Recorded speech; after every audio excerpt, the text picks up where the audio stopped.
सातवाहन वंश, समझाए थे ना बहु कल। बताइए मगध पर शासन करने वाला पहला वंश, हाँ, हर्यंक वंश। हर्यंक वंश का पहला राजा बिंबिसार। बिंबिसार ने क्षेत्रफल विस्तार करने के लिए शादी करना प्रारंभ कर दिया। अपने बेटे को शादी करने नहीं देता था। इसका बेटा का नाम था अजात शत्रु। अजात शत्रु की शादी हो पा रही थी क्या? नहीं। अजात शत्रु अपने ब्याह करने के लिए किसको मार दिया? बाप। अपने शादी कर लिया, ठीक ठाक से रहने लगा। उसके बाद से कुछ दिन बाद एकरो कोनो और पसंद आ गया। समझ में आ गया नहीं आ गया? किसी को दिक्कत? देखिए जो मर्द होता है ना, मर्द का प्रेम जो होता है वो मेहंदी के समान होता है। शुरुआते भर वो लाल रहेगा, फिर धीरे धीरे उतर जाएगा। समझ में आ गया? इसी में महिला ठगा जाती है। सब महिला सब खुश हो जाती है, डेमो देखती है सब एकदम खुश हो जाते हैं। ओहो तो जरा एडमिशन बात तू तो वो हाल करेगा। लड़की जो ना पूरा लोल होती है सब, तनी सा में ना खुश हो जाएगी, एकदम तनी सा बात बोल दीजिए एकदम खुश हो जाएगी। बस उसको खुश रखिए, बस मुंह से खुश रखिए, बस चढ़ा के रखिए, एकदम तारीफ करिए, खूब खुश रहेगी। उसको हैवी हैवी वर्ड बोलिए, मुझे तुम्हारा साथ जिंदगी भर नहीं चाहिए, बस जब तक जिंदगी है तब तक ही साथ चाहिए। थोड़ा हैवी हैवी थोड़ा सा वर्ड बोल, खुश रहेगी सब। तो ये सब चढ़ा लिया, शादी कर लिया। उस शादी ब्याह के बाद और कौन पसंद है?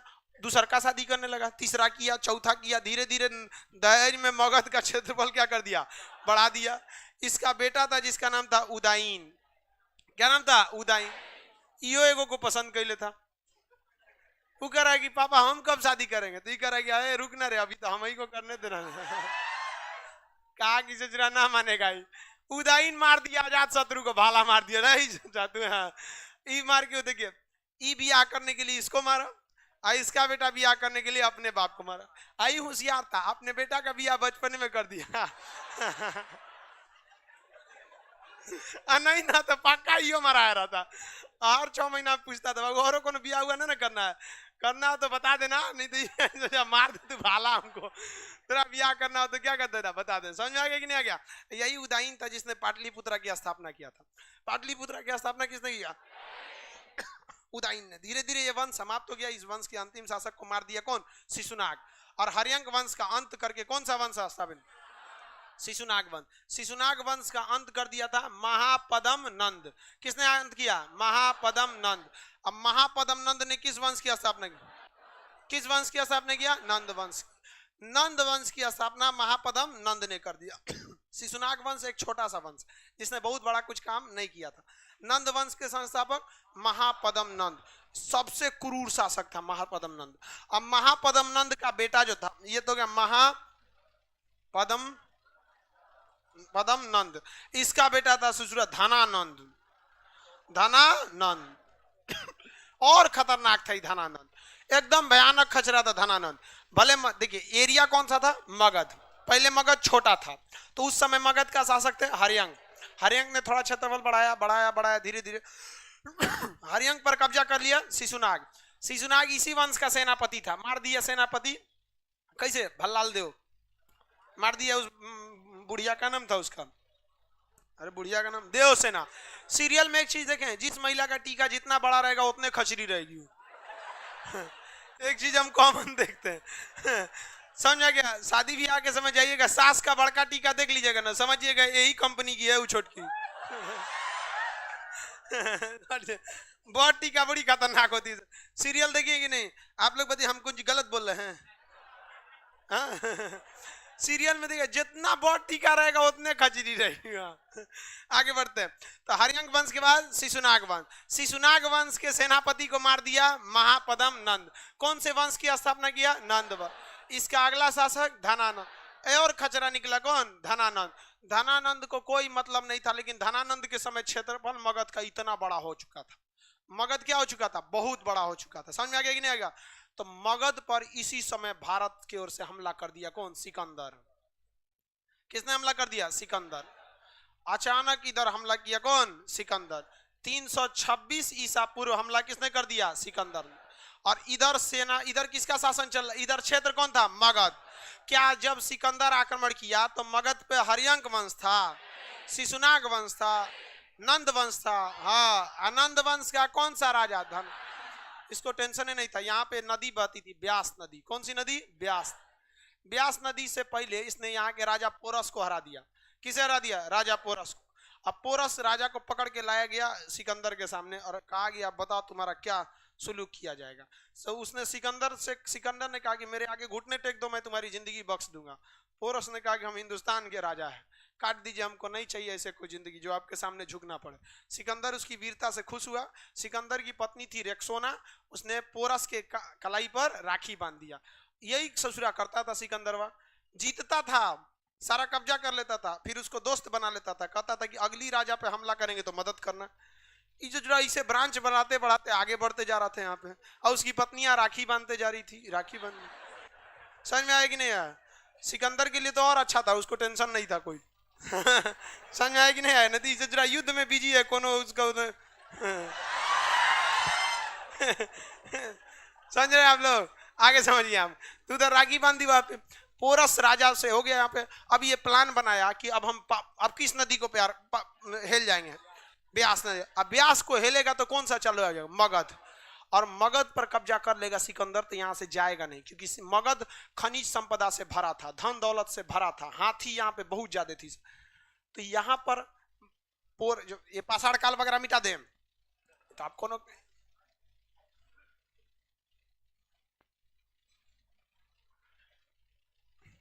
यहाँ पर एक जगह था जिसका नाम था, पाकिस्तान में एक जगह था तक्षशिला। क्या नाम था? तक्षशिला। तक्षशिला यूनिवर्सिटी का एगो टीचर था जिसका नाम था चाणक्य। क्या नाम था? चाणक्य। चाणक्य हर बातों को ध्यान से देख रहा था कि आखिर यहाँ हो क्या रहा है। चाणक्य के समय चाणक्य ने कहा कि तो बहुत गड़बड़ हो रहा है, क्योंकि सिकंदर अगर भारत में घुस जाएगा तो बहुत भारी दिक्कत हो जाएगा, सिकंदर को वहां से हटाना जरूरी है। तो ये कहा कि अब सिकंदर हटेगा कैसे यहाँ से? ये तो आया है पूरा युद्ध करने के मैटर में। अब पोरस भी इसका हेल्प कर रहा है। अब ब्यास नदी को पार कर गया तो यहाँ सिकंदर में कोई रोकने वाला नहीं है। तो कहा कि इधर जो 16 गो महाजनपद है उसमें से 8-10 गो बचा है, बाकी पे तो मगध ने कब्जा कर लिया। यानी जनपदों में, महाजनपद में सबसे शक्तिशाली कौन हो गया था? मगध। तो चाणक्य आया वहां से, कहां?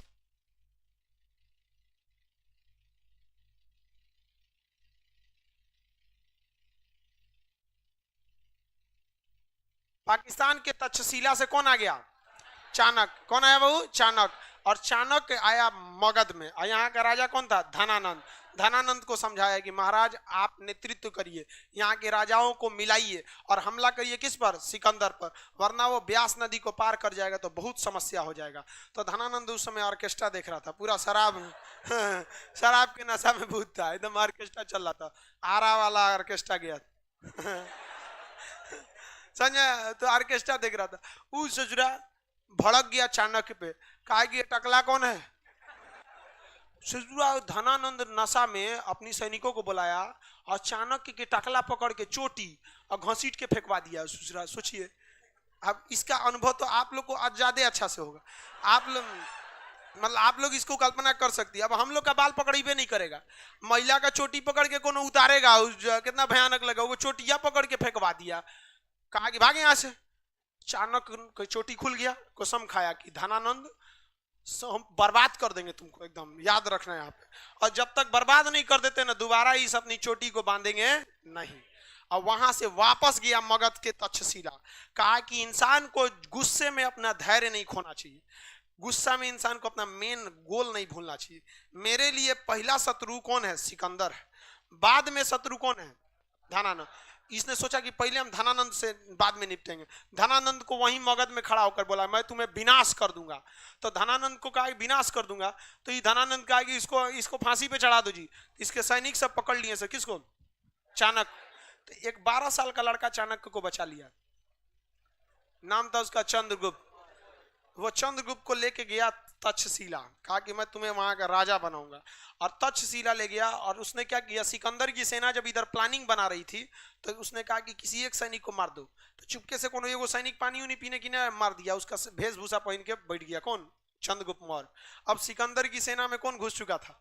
चंद्रगुप्त मौर्य। इसको तय रणनीति थी। और सिकंदर की सेना भी चाणक्य का इज्जत करती थी क्योंकि वो ब्राह्मण था और एक गुरु था, युद्ध का तो सैनिक नहीं था। उसने कहा कि देखिए मैं एक ब्राह्मण हूं, मैं भविष्यवाणी कर रहा हूं कि अगर आपकी सेना ब्यास नदी को पार करेगी तो यह भूमि देवी देवताओं का है, दैवीय प्रकोप पड़ेगा, आपके सारे सैनिक मर जाएंगे। सिकंदर कहा कि तू देर पगलाया है रे, हम सोच रहा मैसेडोनिया से हमला करते आ गए, पूरा दुनिया जीत लिए, ऐसा कोनो प्रकोपे नहीं देखे, यहाँ कौन सी पड़ेगा। जबकि उसकी सेना में घुस चुका था कौन, सिकंदर। उसने चंद्रगुप्त मौर्य, चंद्रगुप्त मौर्य सिकंदर की फौज की खाना में उल्टा सीधा जहर मिलाना चालू कर दिया। पूरा का पूरा क्या मिला, जहर।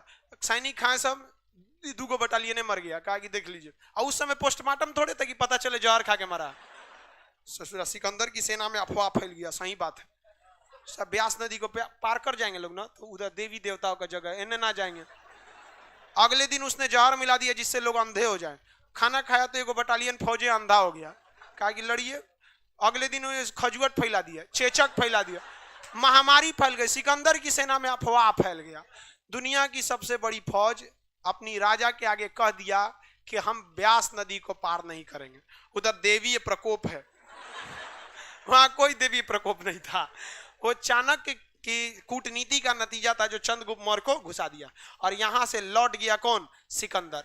सिकंदर जब लौटा तो 323 ईसा पूर्व, आपको बताया था ये चीज उल्टा चलेगा। 323 ईसा पूर्व बेबीलोन में, कहां पर, बेबीलोन में, बेबीलोन में सिकंदर की क्या हो गई, मृत्यु हो गई। लेकिन सिकंदर का सेनापति जिसका नाम था सेल्यूकस निकेटर, क्या नाम था, सेल्यूकस निकेटर, उसको एकदम कंफर्म पता था ये कोई ना कोई आदमी जहर मिला रहा है, तो वो इस बात पर विश्वास नहीं करता था। लेकिन राजा जब सिकंदर कह रहा है कि लौटो, तो सेनापति क्या करेगा, लौट नहीं करेगा। अब वहां जाके सिकंदर की क्या हो गई, बेबीलोन में मृत्यु हो गई। सिकंदर का घोड़ा का नाम था बुके फराल, उसके घोड़ा पे लगाम नहीं थी। सिकंदर एक मात्र ऐसा था जिसके घोड़ा पर लगाम नहीं थी। उसका घोड़ा इतना वफादार था, वो एक बार बोल देता दाहिने बाएं, वो उसी हिसाब से मुड़ जाता था। ये अपने यहाँ के एक्का वाला घोड़ा नहीं, हम लोग के यहाँ घोड़वा ससुरा खचरा होता है। यहाँ देखिएगा ना, पट्टी लगाना पड़ता है ताकि सीधे देखे, ना तो इन्हें उन्हें खोल देंगे, कोनो घोड़ी देखा तो उन्हें उतर जाएगा उतर जाएगा, उन्हें कोनो दूसरे मोहल्ला में चल जाएगा, अब उससे दिक्कत हो जाएगा। तो बहुत उसका घोड़ा बहुत शरीफ था, वहां मर गया, घोड़ा भी मर गया, सिकंदर भी मर गया। वह सिकंदर मरा। अब सिकंदर की पूरी सेना किसके नेतृत्व में आ गई, सेल्यूकस निकेटर। किसके नेतृत्व में आ गई, सेल्यूकस निकेटर। सेल्यूकस निकेटर अब क्या बन गया, राजा बन गया। कहा कि ससुरा अब हम ना छोड़ेंगे, अब हम हमला करबे करेंगे, मगध हम जीतेंगे, देखते हैं कौन देवी प्रकोप है। लेकिन उसको उधर ही रोकिए। इधर चाणक्य अपनी प्रतिज्ञा भूला नहीं था। उसने कहा कि हम सिकंदर को हरा दिए, तू कौन है डेक्ची का मसाला है। इसने मगध के छोटे मोटे राजाओं को धनानंद के विरोध में किया, और धनानंद पे क्या करा दिया, हमला करा दिया। और यहाँ किसको मार दिया, धनानंद को। और खुद राजा किसे बनाया, चंद्रगुप्त मौर्य को। अब बताइए, अब मौर्य वंश का शासन हो गया किस पर, मगध पर। और मौर्य वंश का शासक कौन बना, चंद्रगुप्त मौर्य। कौन बना, चंद्रगुप्त मौर्य। और उसका सलाहकार कौन बना, सलाहकार चाणक्य। और मगध अब अपने सुखी संपन्न जीवन को जी रहा था। तभी मगध पर एक ग्रहण मंडरा गया। उधर से हमला करने कौन आ गया, सेल्यूकस निकेटर। सेल्यूकस निकेटर भली भांति जान चुका था कोई देवी प्रकोप नहीं है, हमको हमला करना ही पड़ेगा। कहां पर, मगध पर। इस समय मगध का शासक कौन था, चंद्रगुप्त मौर्य। और प्रधानमंत्री सलाहकार चाणक्य था। चाणक्य ने कहा कि टेंशन मतलब, पहले पता करो उसकी सेना में सबसे बड़ा पावर किसके पास है। तो कहा हाथियों की फौज, सेल्यूकस निकेटर ज्यादा ले आ रहा है, उसकी सेना में क्या है, हाथी। इसने कहा कि पीछे हट जाओ, तब तक छुप छुप के लड़ो जब तक बरसात नहीं आ जाता। बरसात में वो किचाइन हुआ कि हाथी पिछला के गिर गई। सब हाथी गिरती है तो सोचा उठियो नहीं ना पाती है जल्दी। बड़ा आदमी या बड़ा महिला गिरेगी तो उठेगी जल्दी, अमित शाह गिर जाएगा तो वो उठेगा जल्दी। वहां पे उसकी हाथी वगैरह फंस गई, यहाँ पे युद्ध विपरीत परिणाम होने लगा। यहाँ पे चंद्रगुप्त मौर्य अपने बहादुर था, और उसका सलाहकार चाणक्य एक से एक गुणी पर पुरुष था, वहां पे पूरी तरह घेर लिया। सेल्यूकस निकेटर को अपनी मौत सामने दिखने लगी।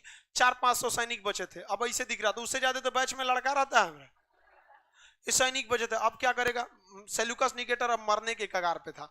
तो वो कहा क्या, अब क्या करेंगे, मर जाएंगे तब तो। तू अपनी बेटी को लाया था, कार्नेलिया को, और उस समय की समझिए वो विश्व सुंदरी थी कार्नेलिया, और उसने कार्नेलिया को आगे कर दिया। आज चंद्रगुप्त मौर्य तलवार भांजते आया, देखा कार्नेलिया को तो देखते रह गया, अरे बाप ससुरा ई कौन है रे एकदम कहा कि बाप रे बाप बढ़िया है ईद। तो चंद्रगुप्त मौर्य सेल्यूकस निकेटर से कहा कि देख तोरा मार देंगे ना तो एकरा से बियाह कर दूं। तो मने मन सेल्यूकस निकेटर कहा कि एकरे खाती तो हम अगबे किए। अरे तुम युद्ध में हार जाते तो मेरे अधीन रहोगे, अब बियाह कर लोगे तो हमारी बेटी के अधीन रहोगे। तो कार्नेलिया से शादी हो गया किसका? चंद्रगुप्त मौर्य का शादी किससे हुआ? कार्नेलिया से शादी हो गया। लेकिन सेल्यूकस निकेटर के मन में एक डर सता रहा था। डर ये था कि हम चंद्रगुप्त मौर्य के यहाँ तिलक लेकर तो आए नहीं थे, शादी ब्याह के लिए रिश्ता तो लेके आए नहीं थे, हम तो युद्ध करने के लिए आए थे। वो एक युद्ध के समझौता के तहत शादी हुआ है। मेरी बेटिया को ठीक से रखेगा कि कहीं ले जाके बिहार में थूरेगा। कुमरार में घर था, यहीं पे जहाँ कुमरार पार्क है ना वहीं पे महल वहल था। कहा कि कहीं ऐसा ना हमारी बेटिया कार्नेलिया को पीटे। तो इसने क्या किया, चुपके से अपना एक दूत भेज दिया, कहा कि आप ही की सेवा करेगा। लेकिन वो उसका मुख्य काम था कार्नेलिया की सूचनाओं को भेजना, जिसका नाम था मेगास्थनीज। बताइए, सेल्यूकस निकेटर का राजदूत का नाम मेगास्थनीज। इसने कहा कि भाई आपकी बेटी बहुत अच्छे से सुखी संपन्न है, ज्यादा टेंशन उन्सन नहीं लेने की जरूरत है, अच्छा से इसको रख रहा है, यो ठीक ठाक से है। यहाँ पे मेगास्थनीज ने एक पुस्तक लिखी इंडिका। क्वेश्चन आएगा, मगध की जानकारी किस पुस्तक से मिलती है? इंडिका से। मगध की जानकारी इंडिका से मिलती है। समझ आ गया कि नहीं आ गया? बाद में चंद्रगुप्त मौर्य आराम से बैठा था, मने मन सोचा ससुरा हमारा बेटी से ब्याह कर दिया, अपनी बेटी से हमारा, और दहेज में जानते हैं पूरा अफगानिस्तान और पाकिस्तान दिया था। बिहार तो मगध यहां तक हो गया था, और कहां चल गया? पाकिस्तान। और कहां हो गया? अफगानिस्तान। आज नवाज शरीफ को हम बिहारियों को थैंक यू कहना चाहिए, दहेज की जमीन हम लोग छोड़ दिए। लोग नहीं समझे? यहाँ पे इतिहास गवाह है कि बिहारी बहुत दहेज लेता है। ये दहेज है जो पाकिस्तान अफगानिस्तान पूरा का पूरा यहाँ पे, हाँ, दहेजे के चक्कर में इतना इतना जगह क्षेत्रफल विस्तार करके चला गया यहाँ पे, है कि नहीं? यहाँ पे अजब बिहार में दहेज बहुत भयानक लिया जाता है। लिया जाता है कि नहीं लिया जाता? इसमें लड़की वालों की भी गलती है। लड़की जिस लेवल की उसी लेवल में ब्याह करिए, दहेज नहीं देना पड़ेगा, है कि नहीं? अब जनरल बॉगी में चलिए 200 रुपया किराया, अब जाइएगा एसी में तो ज्यादा पैसा लगभग करेगा। लड़की ग्रेजुएशन कर ली है, अपने एमटीएस का नौकरी ना लगे, लेकिन रोवनी के दूल्हा चाहिए दरोगा। लीजिए दरोगा, तो पैसों दीजिए दरोगा लायक नहीं, अपनो दरोगिन बन जाइए, दरोगा से करिए, कोई दिक्कत नहीं, 1 रुपया नहीं लगेगा। बराबरी में दहेज नहीं लगता, कभी नहीं लगेगा। बराबरी में कौन जी का दहेज लगेगा रे पकलो ना, उतना नहीं लगता है बराबरी वाला में। आई ऊपर नीचे करिएगा तो लगभग करेगा आपको ज्यादा में। लड़की की कोनो चीज का अते पते नहीं है, ऐसा नहीं ना होता है। एगो लड़की को देखने गए थे लोग, तो रिश्तेदार में, तो हम लोग हुए थे, तो पूछा गया लड़की की माँ से, पूछे कि लड़की कहाँ तक पढ़ी है? इंटर तक। तो करिए ना, ओ से ज्यादा मैट्रिक ले। हम कहे ससुरी जो ना कि यहाँ ब्याह होगा ना वगैरह रवा देगी। से देर पड़ी थी। तो दहेज में इसने क्या ले लिया? पूरा पाकिस्तान, पूरा अफगानिस्तान क्या ले लिया? दहेज में ले लिया।